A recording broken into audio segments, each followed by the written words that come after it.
the second Fluence community call. This one is dedicated to Aqua, the main entry point into the Fluence network and the way to interact it. Aqua is the language for Web3 composition.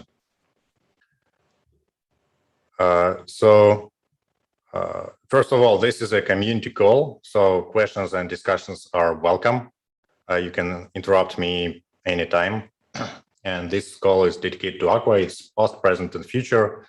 And mainly, I will be speaking about what's not covered by our workshops and videos and documentation that we have.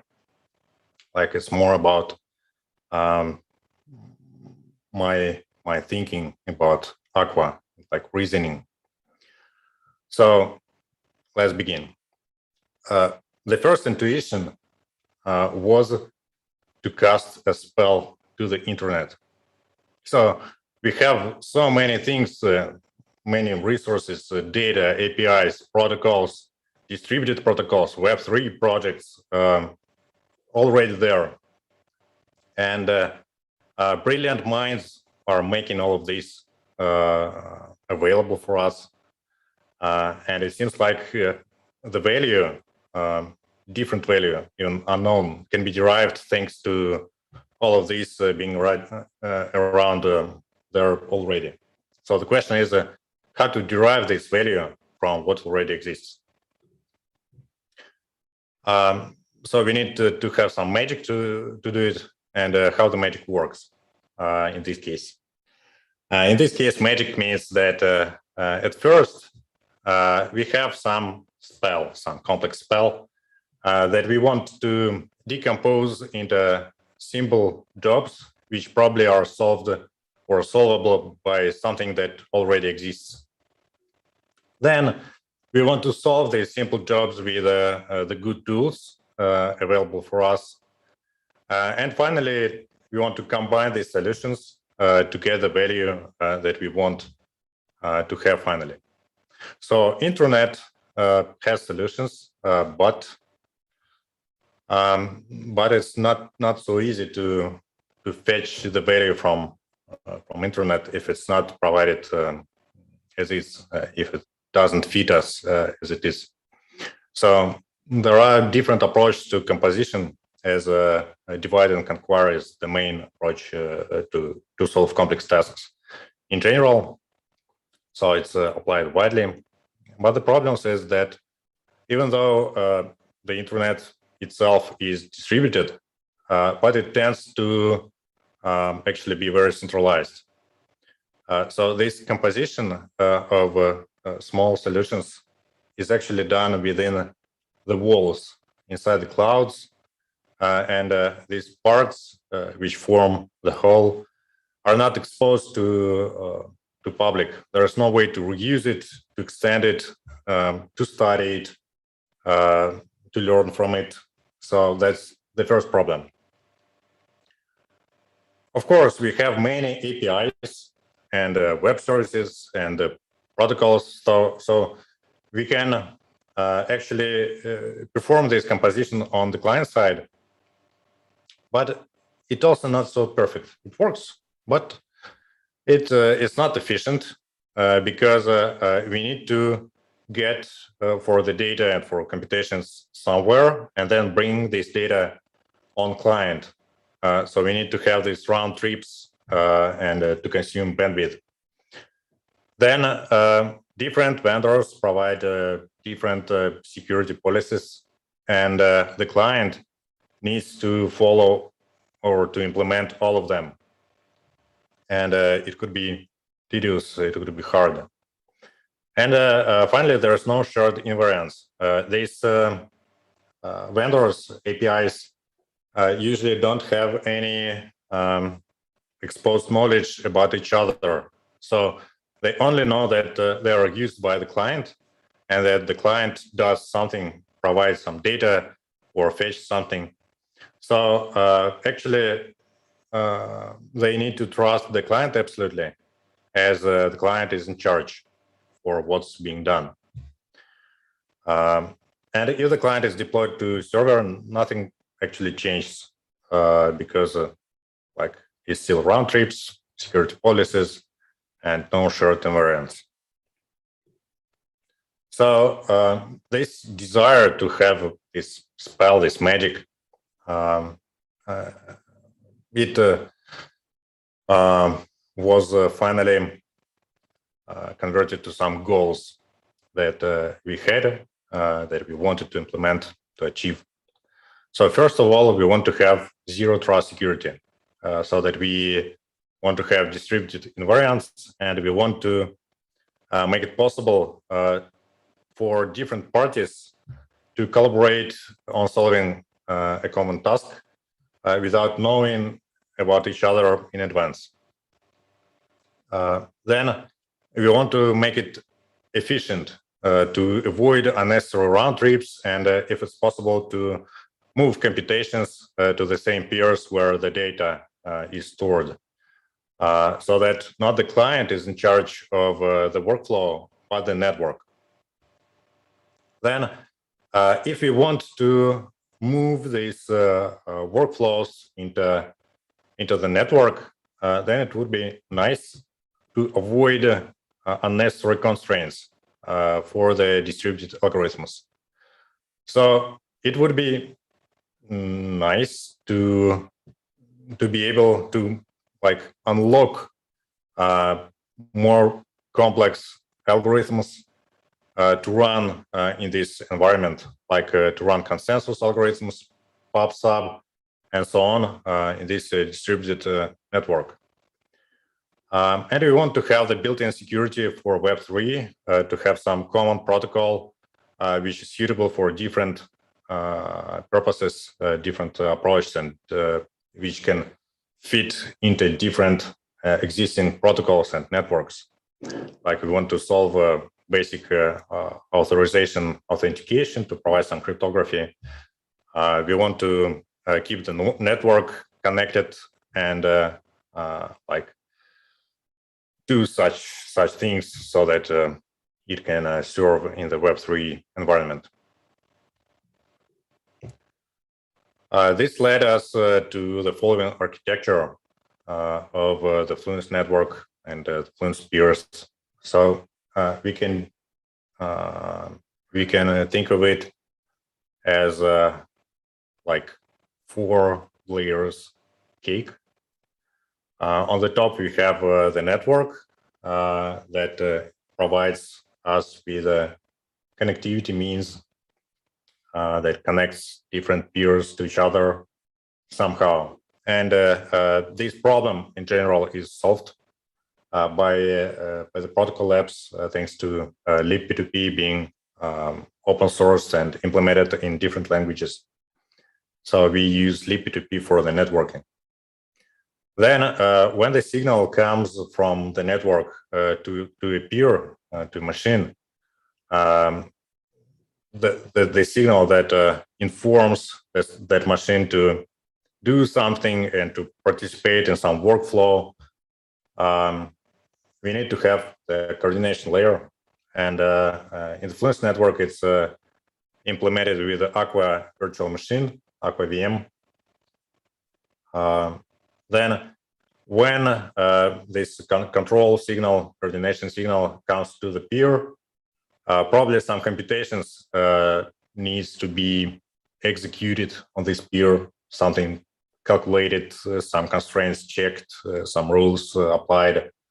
And we have services to perform computations, and it's done with the help of WebAssembly and the Marine runtime for WebAssembly. And finally, as we say that we want to approach and to compose what's already here and around, we need to get out of the box, out of the Fluence protocol to the external world, and to execute some effects like triggering an API or writing something to the file system or reading something from the network. This is done with help of WASI, WebAssembly System Interface. So finally, this means that we have the network where we can do some coordination, and we can instruct services to perform some effects, and then bubble up to the network and continue the workflow. In all this context, in this architecture, the main parts are Aqua, the distributed workflow coordination in peer-to-peer networks, and Marine, which is used for computations and access to effects. This time we're focused on Aqua. So after that, we were thinking about how to provide this non-limiting foundation so that we can express even the algorithms which we are not yet aware of. And we decided to use PyCalculus as a non-limited foundation to express workflows, distributed workflows. So we implemented here Aqua Intermediary Representation. It's a very small language with these wonderful braces, with a very limited set of instructions.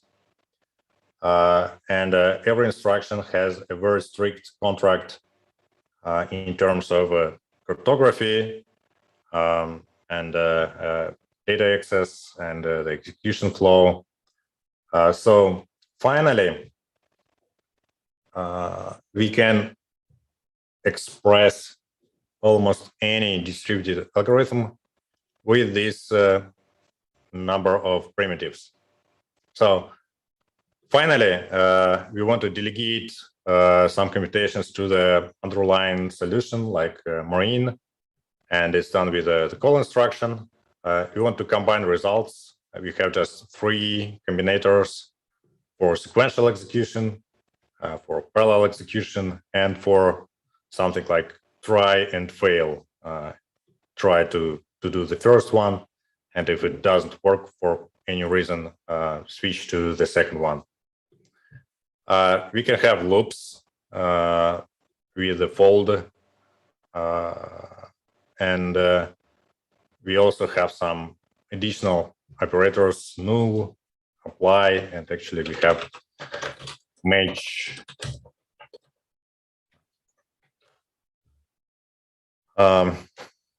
So this set of instructions is very limited, but it's flexible and like powerful enough to express almost anything. That's nice.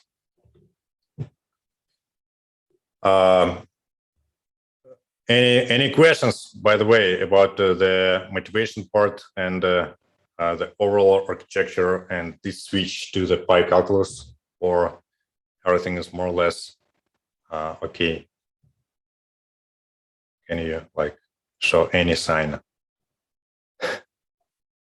I'll assume that everything is okay.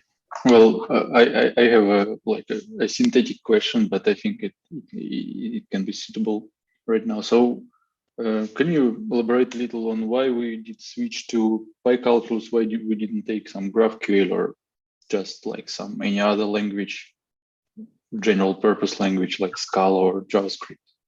Well, we'll speak about why we need Aqua later. But now we are speaking just about the ways to meet these goals.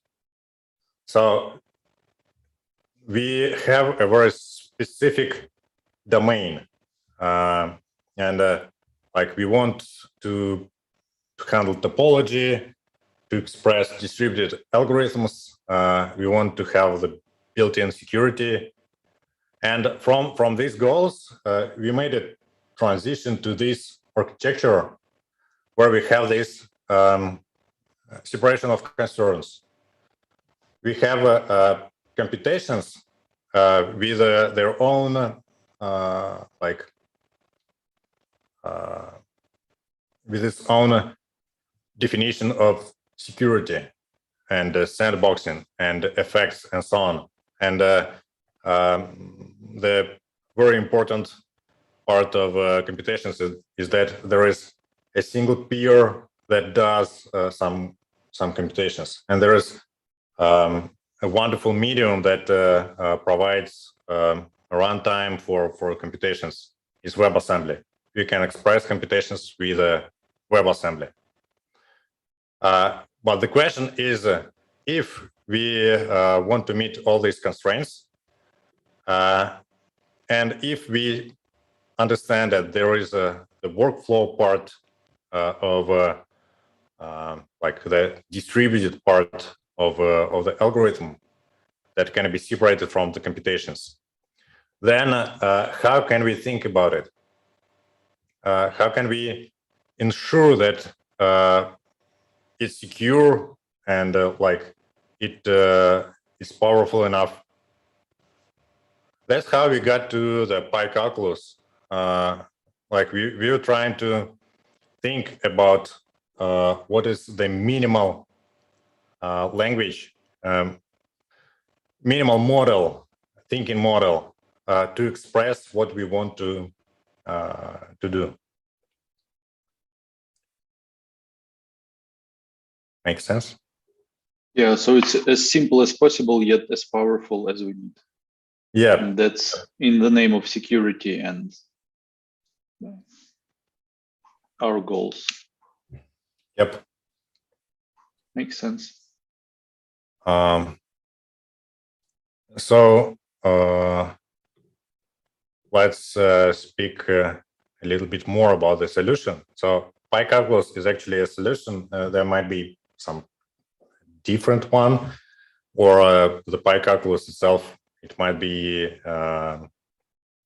translated to here as we did, or to some another language.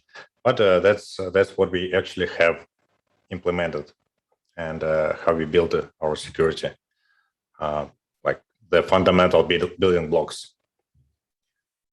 And as we have workflow, we want to actually transmit it over the network somehow.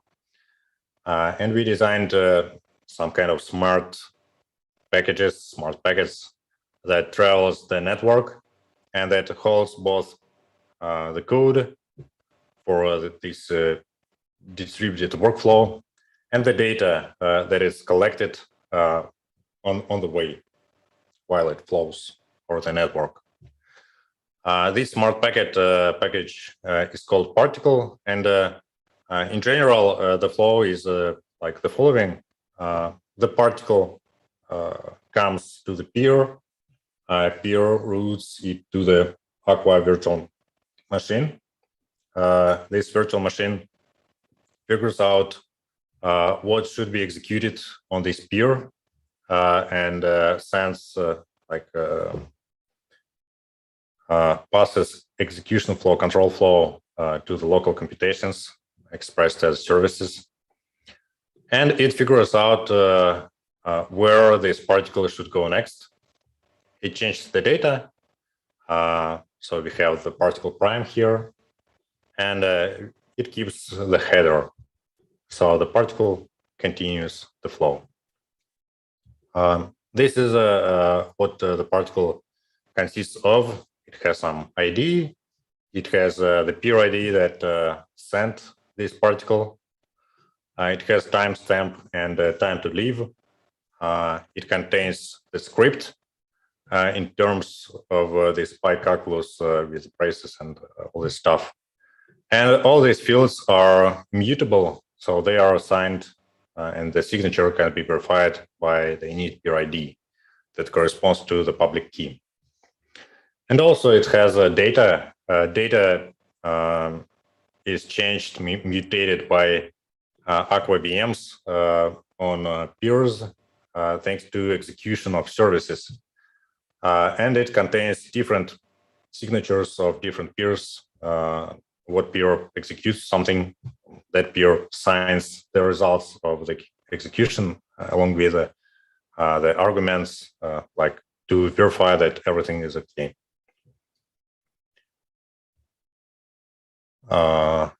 That's about the particle. And particle actually is term from quantum physics, and we can compare it with the wave. So there's some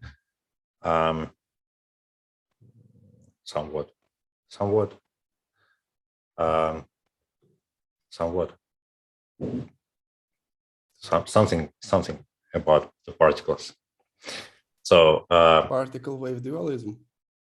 Yeah, actually that's about it. So the particle processing is idempotent. If it was measured or observed by a peer, then if it's observed by the same peer in the same state again, there will be no effect.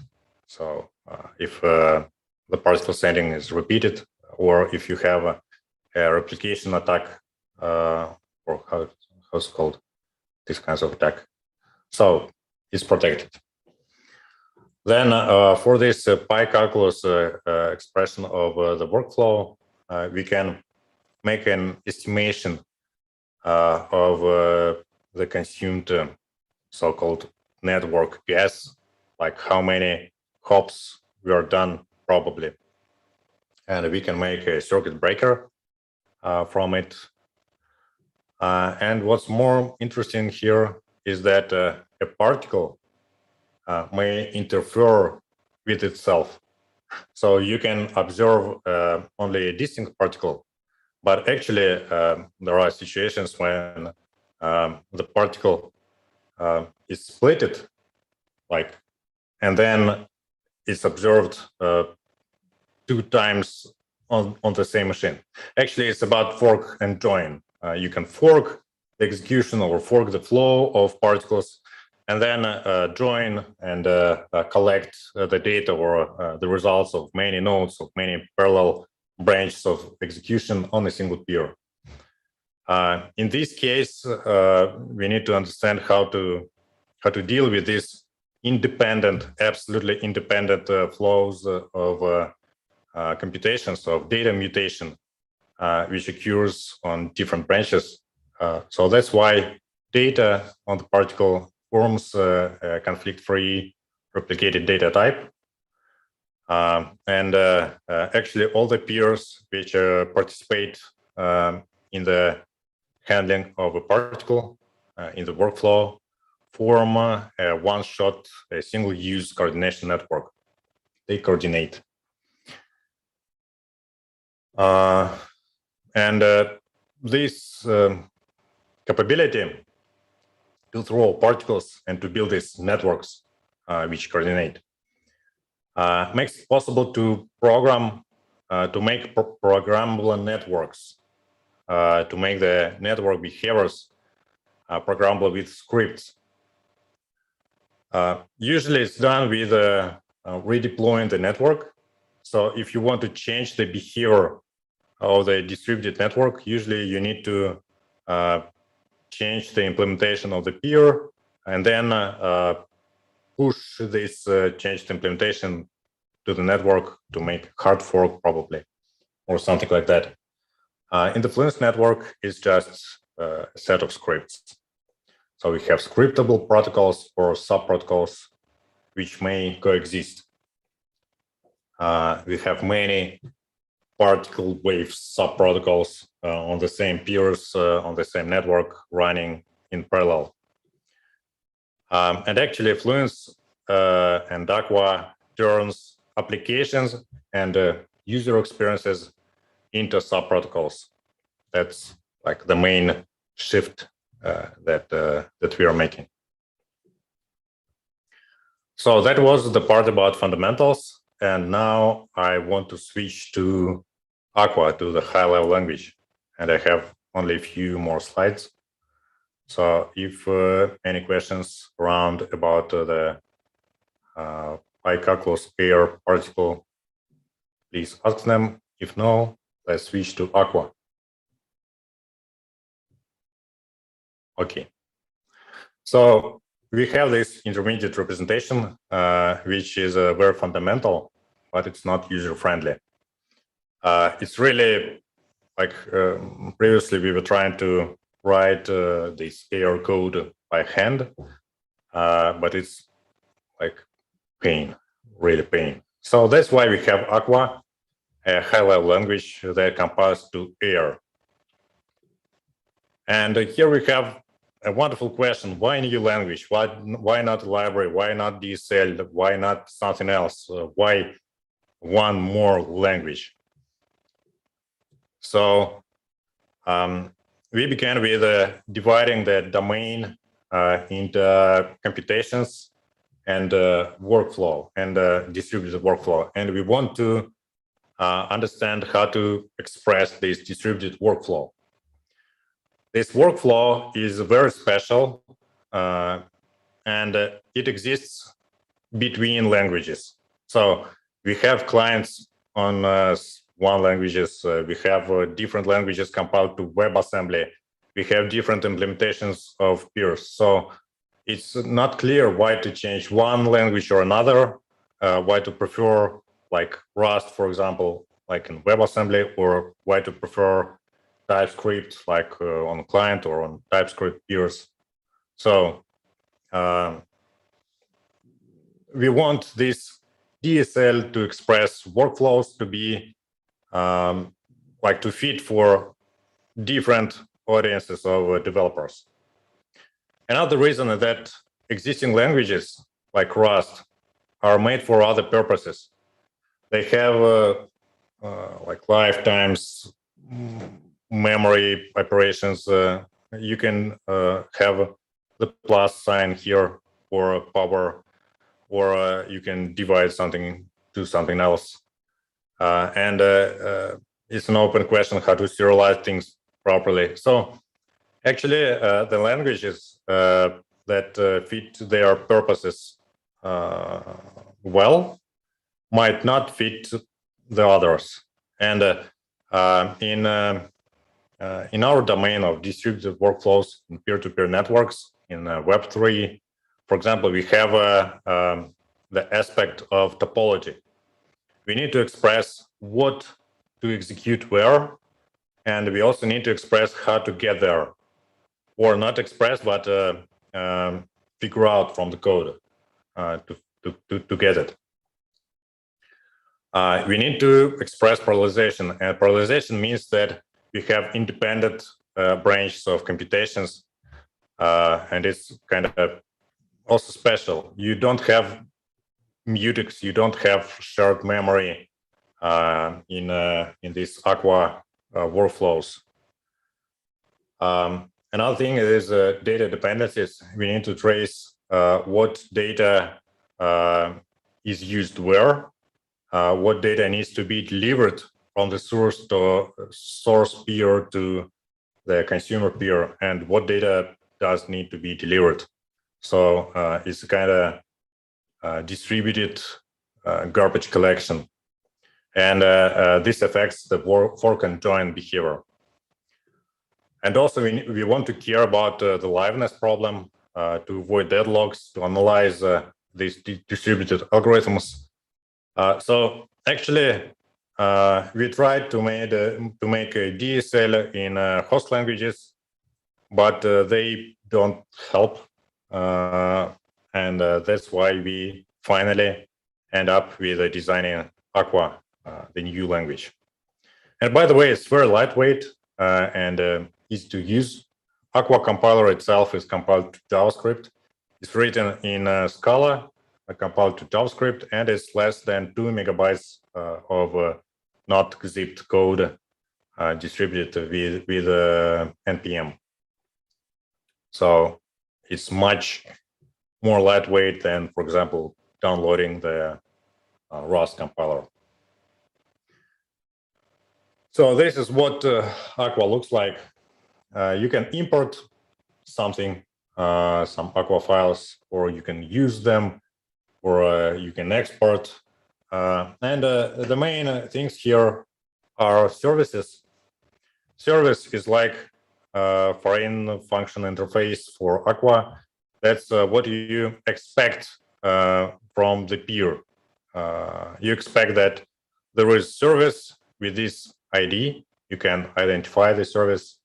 This ID could be specified on different peers differently. You can like compute what is it.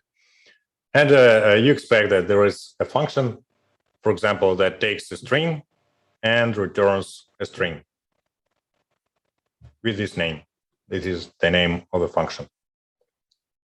And the second part is the function, the Aqua function that expresses the workflow. We can name it a wave, coordination network, or something like that. But we decided to keep it simple and name it func.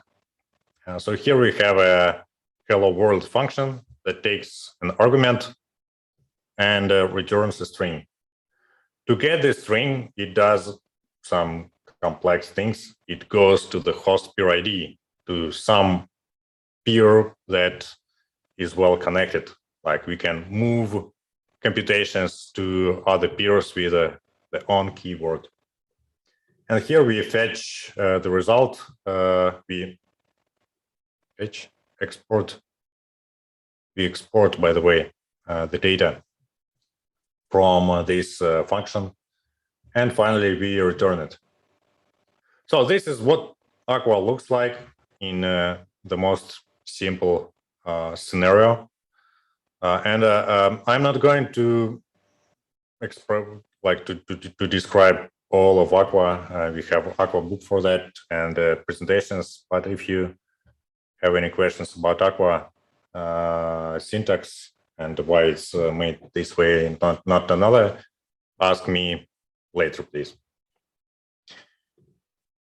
So Aqua, the language, is a functional language. You can have arrows here. You can pass functions, arrow functions as values. They are first-class values.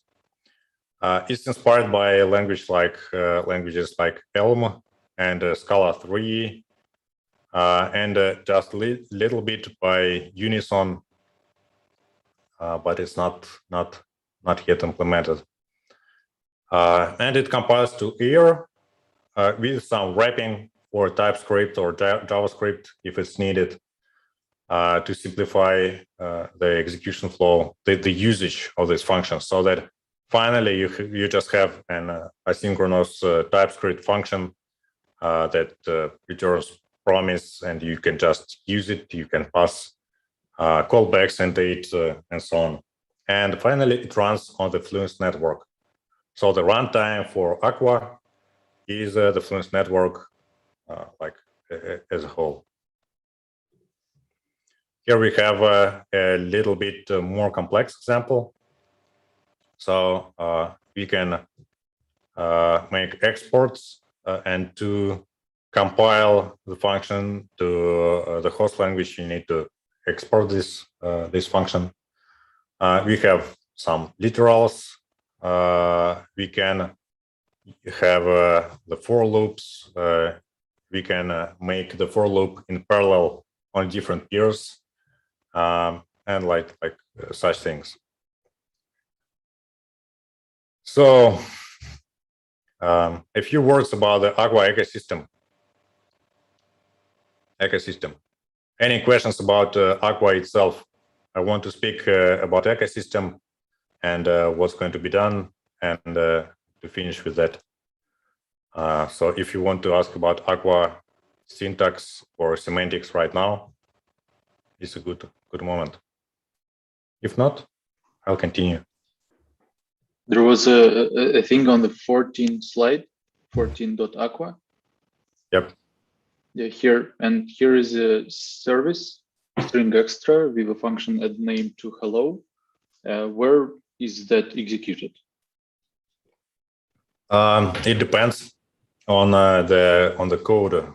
So in this case, it's executed on the host peer. So this is the scope. We have a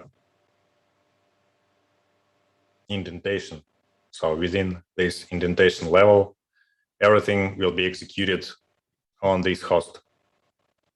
And host peer ID is a constant that points to the known full Fluence peer, which is well connected. So the problem is that actually peers are different, and we have well-connected peers which are deployed on servers with IP addresses, and you can connect to them.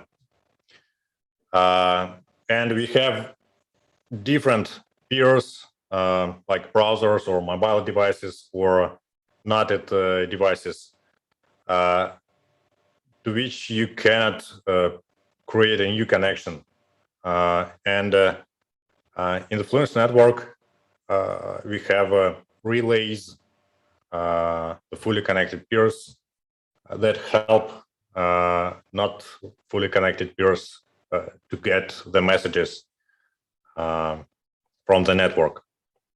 So in case of the web browser, host peer ID is the first node to which this browser is connected. And in case of the network node, the full node, it's the current node. So on lines 3 and 4, we basically say that we expect the host peer ID to provide the API to provide service string extra, and it should have a function add name to hello. That's what we say. Like we expect this API to exist on this peer. Exactly, and that's like FFI in some languages or native. And FFI is foreign function interface. Yep. It's a thing to connect different languages to each other. Yep.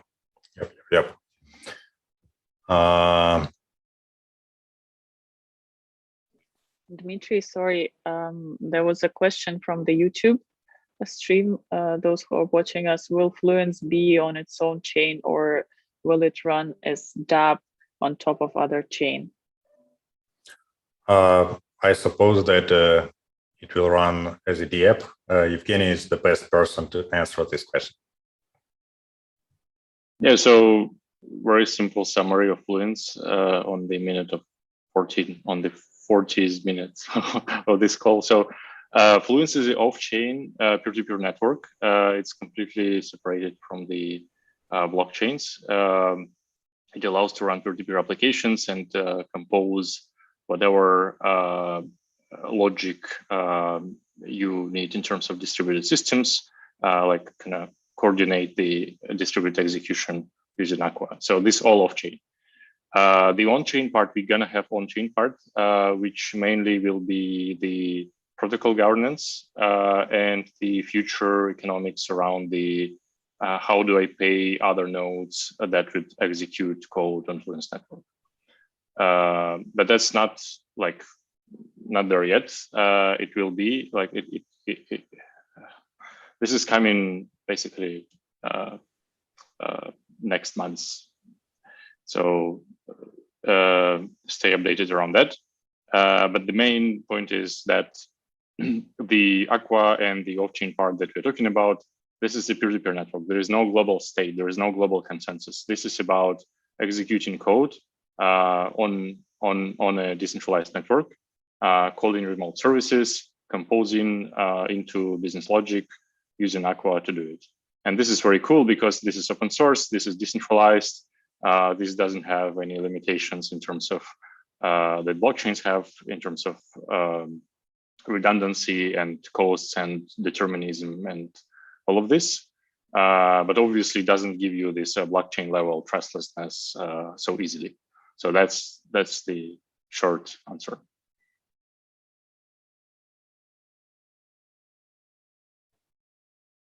Dmitry, yeah, you can probably just go ahead.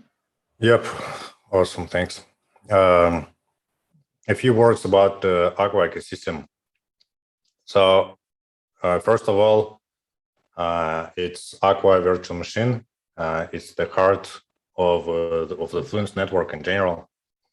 It's the Fluence network, which is deployed and running with and it has TypeScript and Rust implementations of the peers. Or the Rust peer has a script scheduler. It's a part of the Rust peer. I will say a bit more about that later. Then after that, we have the Aqua compiler, which is written in Scala and compiled to JavaScript. And it has TypeScript and JavaScript as compilation targets. So it actually compiles to here and wraps it with JavaScript or TypeScript to help with using that from the TypeScript or JavaScript peers. Aqua code is distributed over the NPM. It's not JavaScript, not the compiled code is distributed. It's just Aqua files. And we have some default libraries which are available out of the box. Is Aqualib, peers that contains peers API and access to the most basic and fundamental functions like deploying WebAssembly binaries or getting local timestamp or interacting with libp2p's Kademlia and so on. Then we have Aqua DHT. I will speak about it a little bit more later, but its purpose is routing, finding paths to some peers on the network. And we have Aqua IPFS. IPFS is built in the Fluence peers by default, and you can use it for file management actually, and you can push the files to IPFS daemons using Aqua scripts, or you can use IPFS stored files from Aqua scripts or move them to services with Aqua scripts. We had a few workshops around Aqua IPFS. They should be on the YouTube. The best source of knowledge about Aqua is the Aqua book, fluence.dev/Aqua book. So with Aqua, we can turn distributed algorithms into libraries. So you can create a protocol, make it composable, and then derive the new protocol from the more simple protocols, like combine them. And we already have some protocols distributed as libraries. The first one that's available right now is Aqua DHT. It solves routing and resource location, and you can do publisher-subscriber pattern with it. Fundamentally, this is what it does. It maps arbitrary keys over the network into 0 or more tuples of peer ID, optionally service ID, and optionally relay, or the path how to get to this peer ID. So if you know the key of some pub/sub topic, then you can find out the peers interested in this topic and deliver them some message. And delivering message actually means calling a function on the service on the peer. So we have all the data required for that in this records data structure. Then you can use Kademlia from Aqua, but that's like one of the big to-dos. That's what we want to implement in Aqua itself. And Kademlia actually is used to form the network, but if we have it as a library, it will be possible to have sub-networks, many Kademlia networks running on the same network, so that it will be possible to have some protocols, some sets of nodes, which provide some specific API in terms of services, and which form a subnetwork with no need to leave or to fork the Fluence network. Then currently we have work in progress trust graph implementation. That's Fluence native DPKI implementation, decentralized public key infrastructure. That's going to be used for spam protection, to prioritize peers on the network, to ensure connectivity and to manage connectivity of the networks, and also to form subnetworks. And actually, we want to make much more in Aqua, or we want to have, and we have the demand to solve many different problems in Aqua, like service location. You can do it with Aqua DHT, but probably we will need some more specific solution for that. Or data replication. Data replication is a very general problem, and we can say that it's solved because, for example, in Aqua DHT, the key replicates itself in the Kademlia neighborhood, but it's not.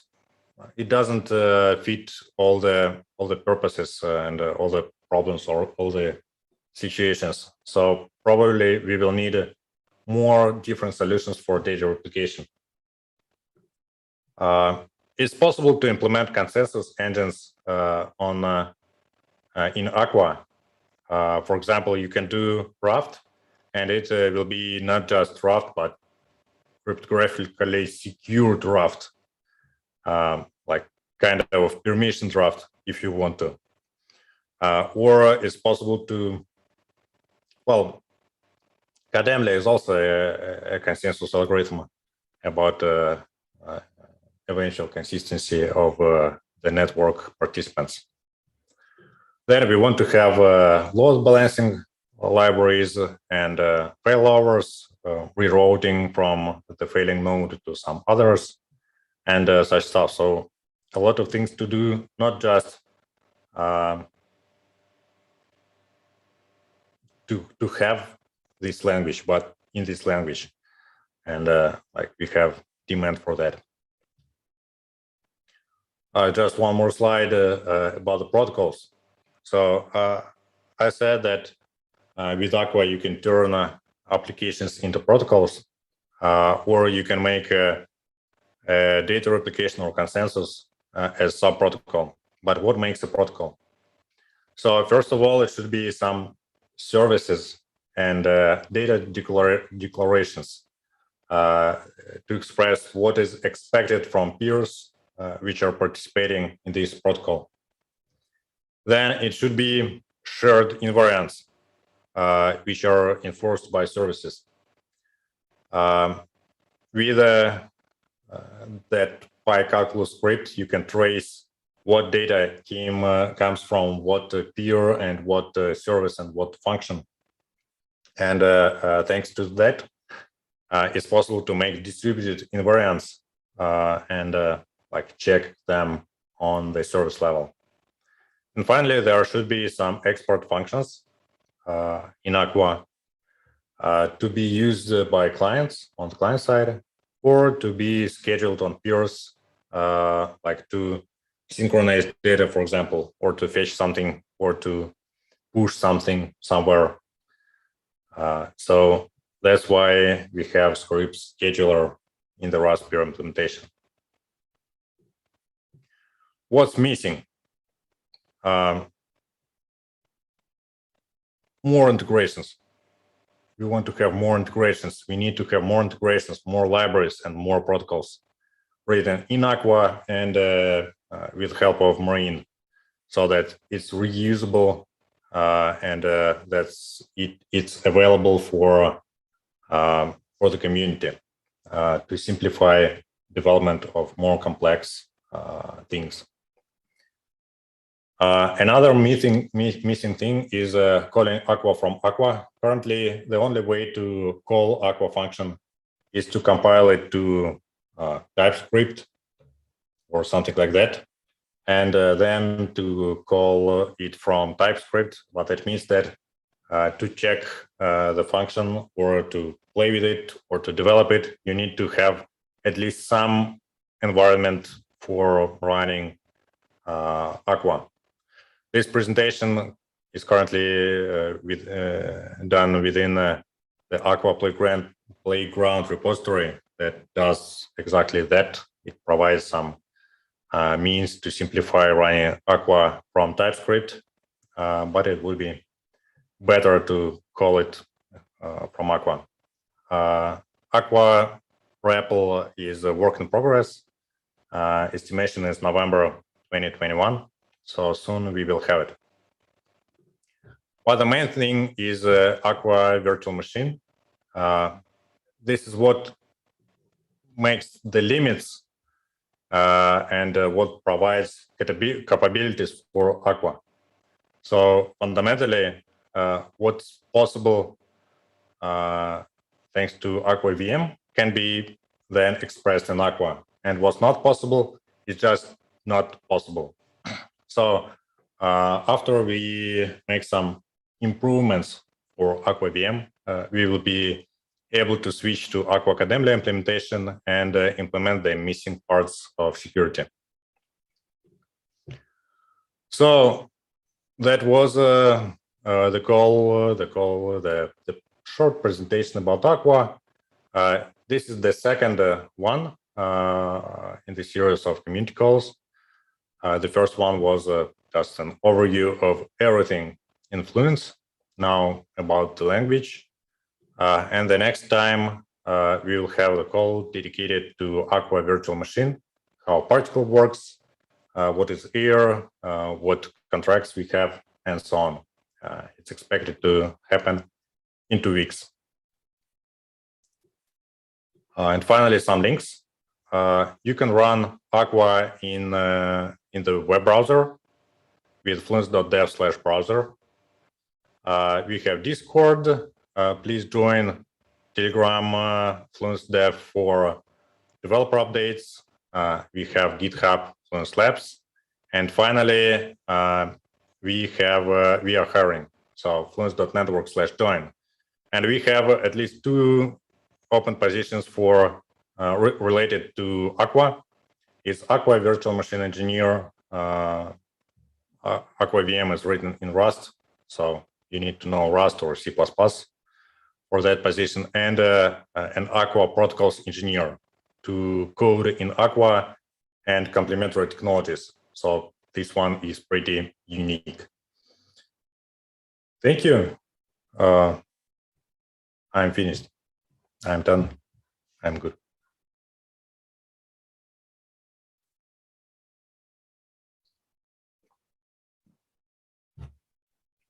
Cool, amazing. Yeah, that was nice. That took a bit longer than I think that I expected, but great presentation, Dmitry. Thank you.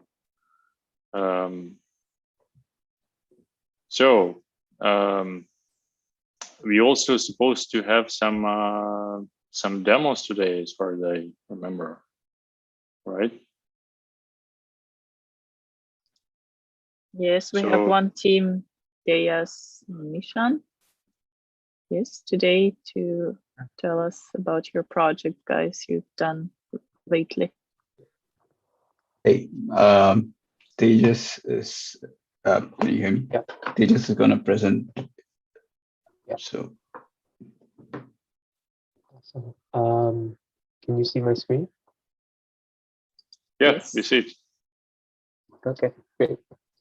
So, yeah, thanks so much, guys, for inviting us to present our project, BazaarEx. This was part of our submission to the ENCODE hacker system that was just a few months ago. My name is Tejas, and I'm joined by Nishant, who is my team member. So we initially started BazaarEx to tackle a problem, which was the e-waste that's generated by functional but unwanted electronic goods. And it was also partly inspired by our experiences of buying secondhand smartphones. Whenever we went out, we couldn't really figure out how long that smartphone was used for, who had owned it, how many owners did it have. And so to tackle this problem, we built BazaarEx, a secondhand marketplace with decentralized logistics where anyone can buy, sell, or deliver electronic goods. And so how does this all work? Well, the way it works is when you list a product on BazaarEx, what actually happens is there is a one-of-a-kind NFT that's created based on that serial number of that electronic good. And whenever that good, that physical product is moved between people, so it can be from the seller to the delivery person or from the delivery person to the buyer, that NFT is also transferred to the respective owner. And so that's what gives BazaarEx, the products listed on BazaarEx, a chain of ownership. And so whenever a subsequent buyer buys the product on BazaarEx, they can actually query this chain and figure out how many owners that product had and how long it was owned for. And on top of that, we also enable decentralized logistics by implementing an escrow. And the way it works is after a seller and buyer, they agree on a transaction price, a delivery person can basically elect themselves to carry out that delivery. And after that, there is an escrow where all three parties deposit certain amount of money. And that basically means that they've got skin in the game and that basically they have an incentive to play honestly, meaning there won't be a case where like the delivery person just runs away with the product. And so this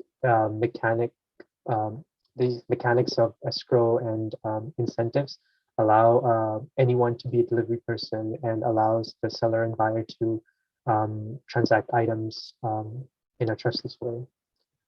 And yeah, I'd love to show a quick demo that we made for the hackathon.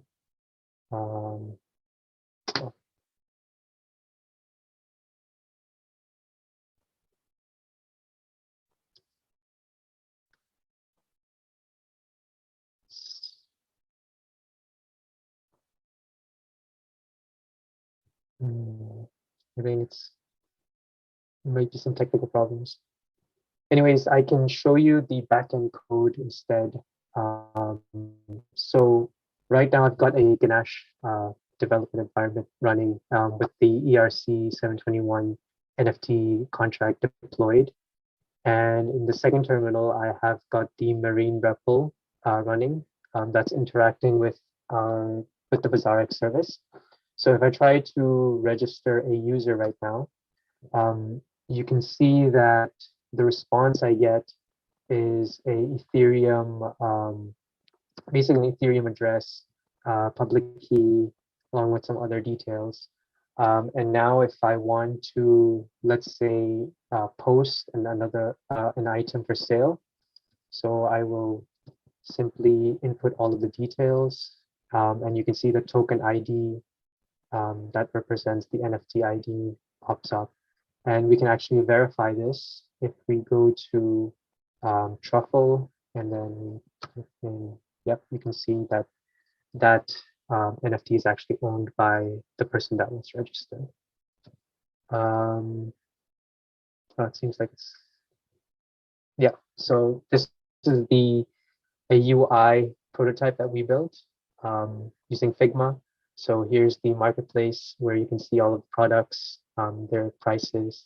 You can choose to list products, of course, including images and other details. And yeah, and you can also, if you choose to be a delivery person, you can choose to make a delivery happen. Yeah, and that is the UI demo.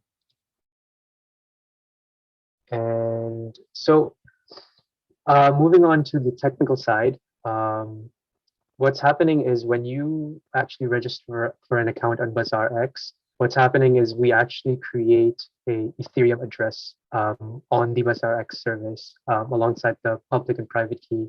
And those keys are stored in a SQLite database. So every subsequent time you use BazaarEx to, let's say, post an item for sale, we use those keys to create the NFT.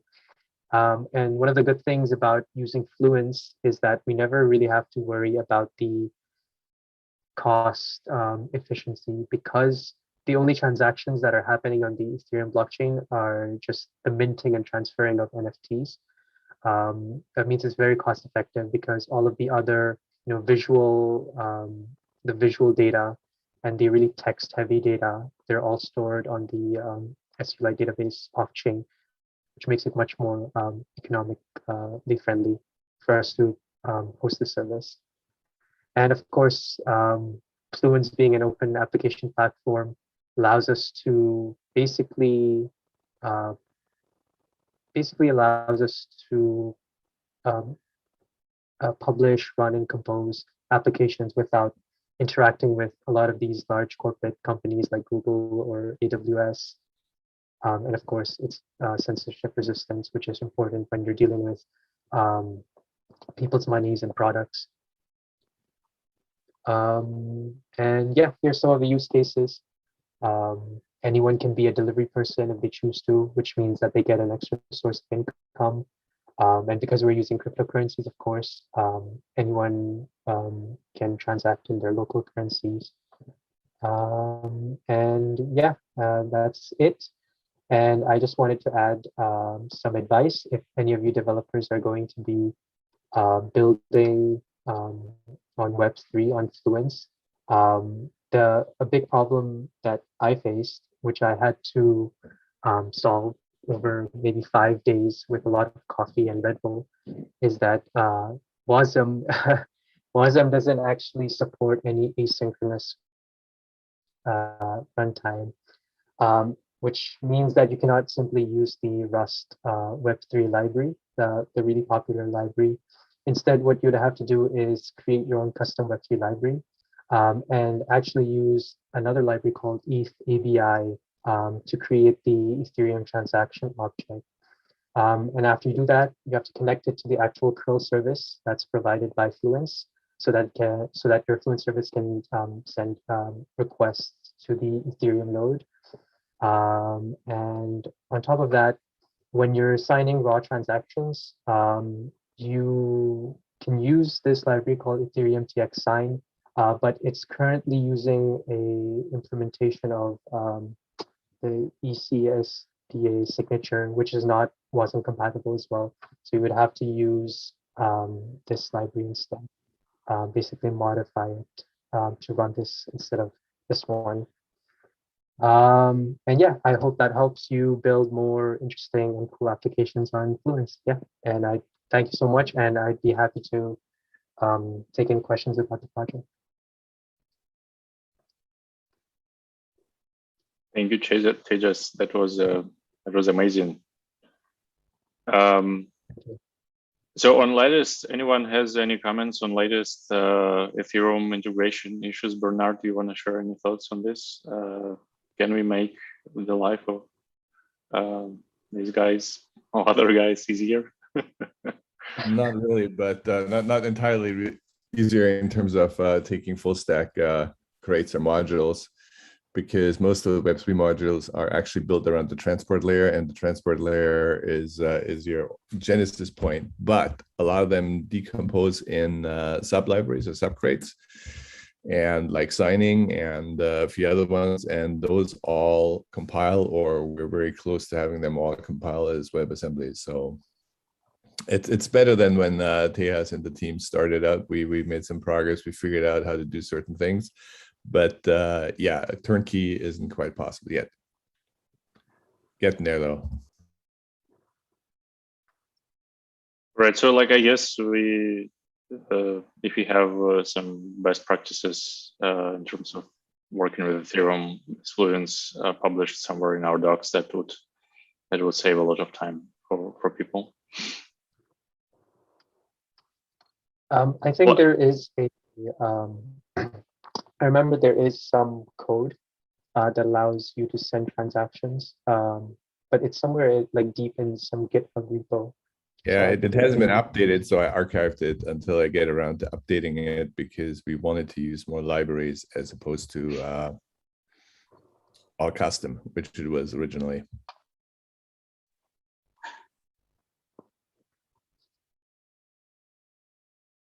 All right. I also had a question about the so like who runs this backend that sits like this marine services that runs on backends, like in terms of like your app architecture, how you design it, like who are supposed to run it? Is it supposed to be you guys, so you kind of like all users depends on the nodes that you run, or it's supposed to be community nodes? How you think about this? So initially we thought of just running it ourselves, but then we realized that this app could kind of be generalized into other marketplaces as well. So we thought of just creating like a vanilla version where it doesn't have to be electronic goods. It can be basically any goods that that have a unique identifier attached to them. So I think initial idea was to run it ourselves, but then we eventually moved to having the community run it. Yeah, so I mean, like, because like if you think of community running nodes, then like marine nodes, then you will need to make sure, you know, how you work around for this node being available, right? Like how do you make sure that this node is available right now when the client does a request to it, and how do you route the computation from one node to another node if it's not available, for example? So it's all kind of solvable with Aqua at the like in theory, right? But I just kind of see that this could be addressed in many ways, in many different ways. We at some point will be providing some best practices for this and that, and Dmitry mentioned like some future components regarding consensus and replication and stuff. But at this moment, that's definitely one of the questions that I think you should think when you if you want to allow community, like rely on community nodes, because they might just disappear, right? That's not a blockchain, so these nodes might just disappear. So you need to figure out how to still serve the backend if some nodes disappear. Okay. Yeah, I think we'll probably continue working on this for a few more months, and then we'll see where it goes. Yeah. Okay.